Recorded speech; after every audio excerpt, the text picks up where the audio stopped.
Alright folks, we're back at it again, and today we're just kind of exploring a new piece of property that I just got Friday.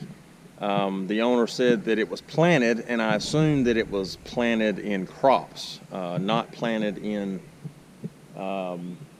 basically new pine trees. They came in here and they fifth rowed it, and then they planted looks like longleaf pines in here. So that's going to make for a little bit of a challenging hunt. Because it's just like this in here. But I don't know if you guys can see behind me or not. There's some big woods back here, but the majority of this land is pretty open. And there was one little group of trees right here in the basically right here by the road. I'll show you that. These tall trees right here, but they logged everything else. Everything else is gone. I mean, all the way around me, it's gone. And they left one little group of trees. And 9 times out of 10, a little group of trees is either a graveyard or a pond, 99% of the time. So I thought I'd walk up here and look, and I do see headstones in there. So let's go in there and check that out and see how old the graves are, because wherever there was a graveyard, there was a home site somewhere nearby. So let's take a look at, there's only 2 in here. Let's take a look at the newest one first. So right here, I guess you guys can see that. It's kind of faint looking.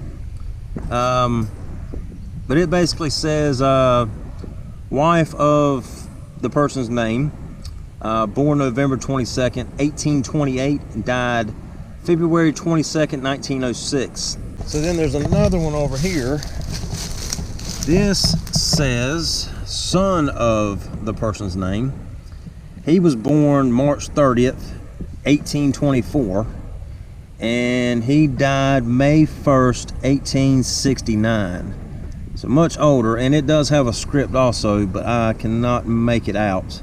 I see he was a good and maybe faithful son, died in war. I think is what it says, died in war.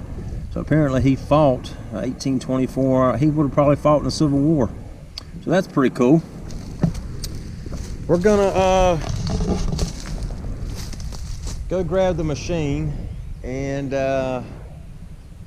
just kind of poke around out here. It's actually fairly open. It's not all that thick out here. They must have just logged this within like the past, I don't know, I'd say the past year or so maybe, because it's really not that much. There's not that much undergrowth. Now this particular area that I'm in, I do have to watch out because there are some pretty good sized rattlesnakes here, from what the owner told me, as well as from what my dad told me.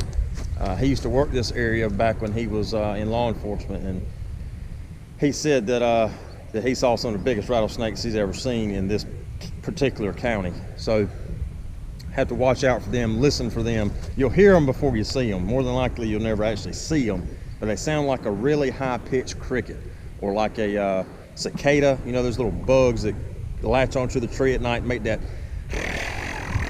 aggravating noise. It's all night. That's what a rattlesnake sounds like. So tip for you guys, if you're ever walking through the woods and you hear something like that, don't look for him. The best thing to do is, if you hear a rattlesnake, just back up the way you came in. Don't try to go forward, left or right. Just back straight up from the way you came in, and more than likely you'll get away from it. They normally won't strike just out of meanness.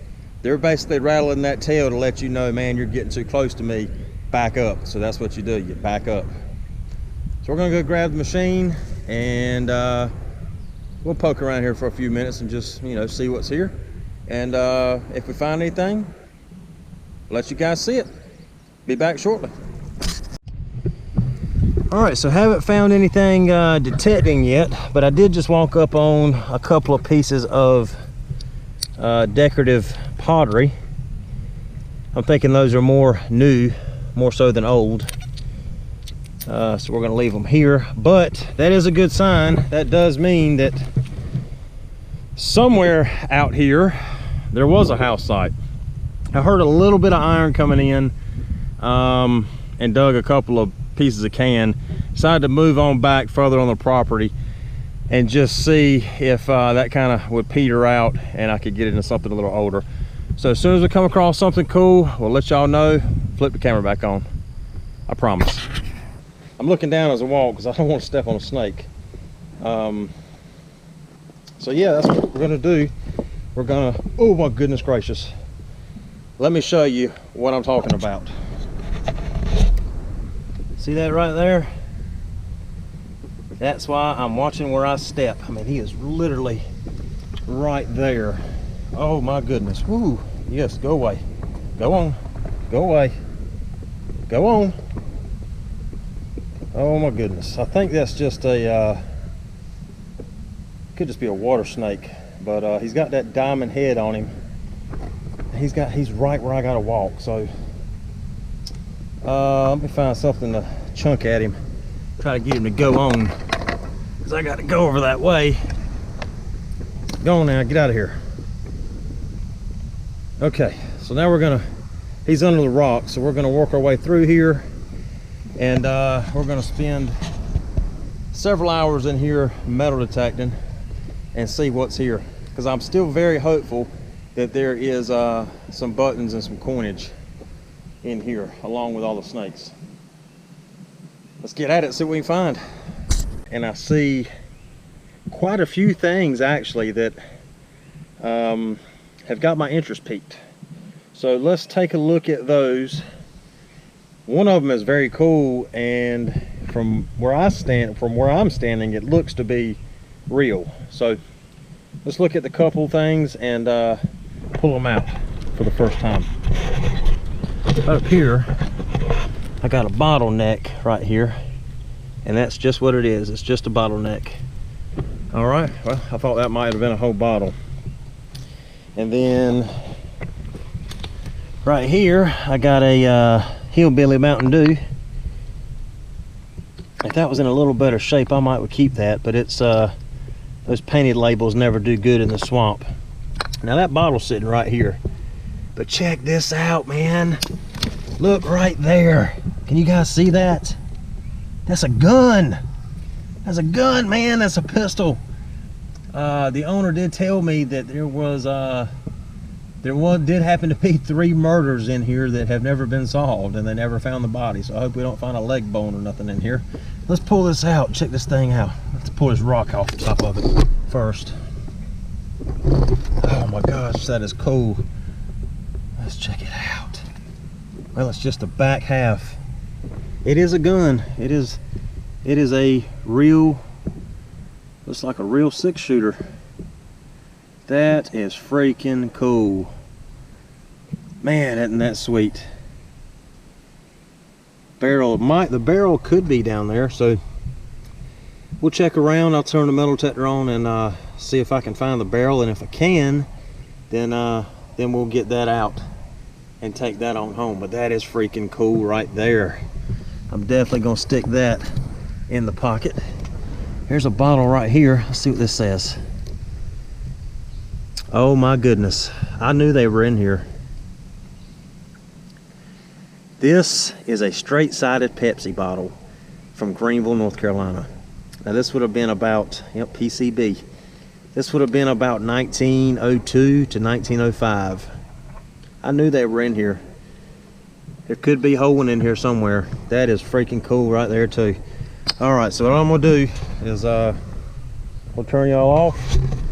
I'm gonna look around, turn the machine on, and first good thing we come across, we'll get it live. We'll be back in a minute. All right, folks, well, my heart just about jumped out of my chest right then, because oh good gracious. Now this right here scared the living bejesus out of me. I don't know what he is, but look right there. There he goes, he's going on. I don't think, that's not a poisonous snake. He's got a round head on him. But good gracious, he's at least 5 foot long. He could be a water snake. The one we saw earlier, he was definitely poisonous, which I'm not a snake person. I just know that the diamond shaped heads are poisonous snakes, and the round heads are, you know, they're not non-venomous. I don't know where he went. He went up underneath that tree stump right there. I'm not going to go over there and say hey. So I want to show you guys that, to show you that the snakes are definitely out in the swamps. I'm going to give this place a little while longer, but not really finding too much. And that's the third snake I've run into. So I'm cautiously stepping in here. Be back in a minute. So today has been pretty much a waste of the day, and I've been about 4 different sites and haven't found much of anything.